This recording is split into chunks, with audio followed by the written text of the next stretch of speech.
Білім беру саласы таным, оқу қызметі, қарапайым математикалық ұғымдарды қалыптастыру. Сабақтың тақырыбы сүт тағамдары, есеп және мысалдар шығарамын, 6 саны мен цифры.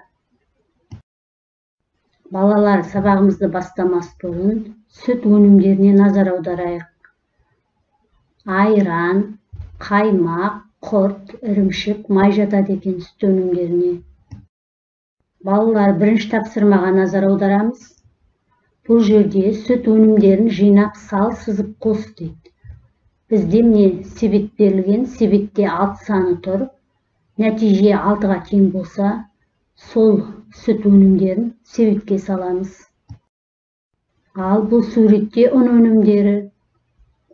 Балалар ұн өнімдеріне барлық ұннан жасалған тағамдар жазады. Екінші тапсырма. Заттар әр топқа қандай белгісі бойынша жинақталған. Балалар, қарайықшы. Мына суреттерде мінекей 2 топта заттар тұр. Бірінші топта ұн өнімдері, екінші топта сүт өнімдері. Енді бізде сүт және нан берілген. Енді осы 2 затты осы топқа сызықтар арқылы апарып қосасыздар. Ал балалар, мына суретке қарайық. Бұл жерде бізде саптаяқтар берілген. Саптаяқтарды санайық. 1, 2, 3, 4, 5, 6. Яғни бізде 6 саптаяқ екен. Яғни балалар, біз бүгін 6 санмен танысамыз. Балалар, енді қарайық. Мына жерде саусақтар. Саусақтар арқылы да біз 6 санын шығаруымызға болады. 5 саусаққа 1 саусақ қойсақ, 6 сан шығады екен балалар. Немесе мінекей дөңгелектерді санау арқылы да 3 дөңгелекке 3 дөңгелек қоссақ, 6 сан шығады екен. Балалар, енді 6 санының 6 цифрының жазылу элементімен танысайық. Мұқият қарап отырамыз.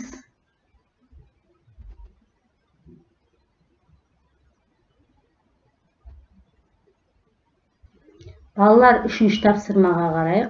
Бұл жерде бізге 6 санын, яғни 6 цифрын қаламмен бастырып жаз дейді. 2 жолға бастырып жазамыз. Ал мына жерге қарайық балалар. Бұл жерде 6 санының құрамы. Мінекей бізде үйшіктің жанында сандар бар, содан 6 санын құрастырамыз. Қандай 2 санға санды қосқанда 6 сан шығады, ойланамыз.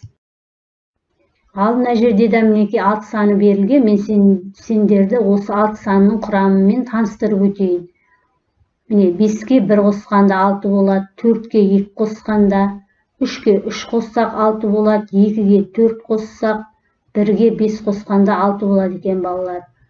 Осы 6 санның құрамын мұқият есімізге сақтап аламыз.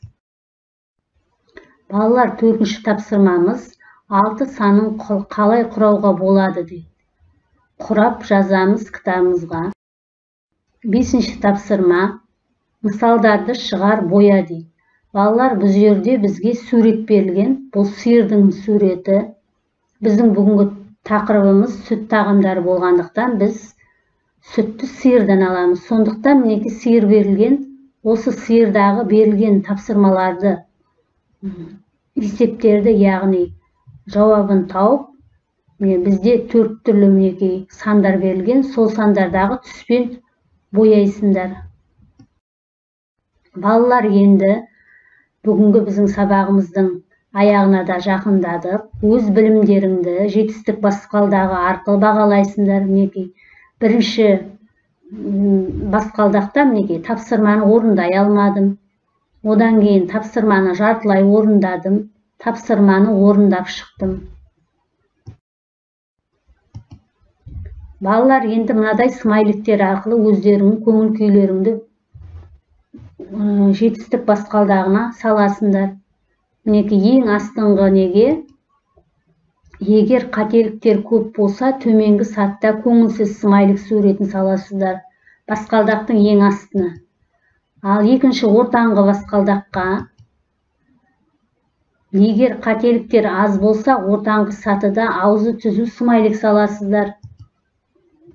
Ал егер үшінші неге басқалдаққа егер қателіктер болмаса бәрін жақсы түсінсең, жоғары сатыда күлімдеген смайлик саласыздар.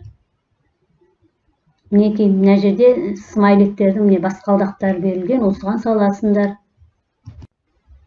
Балалар, бүгінгі сабағымыз осымен аяқталды. Сау болыңыздар.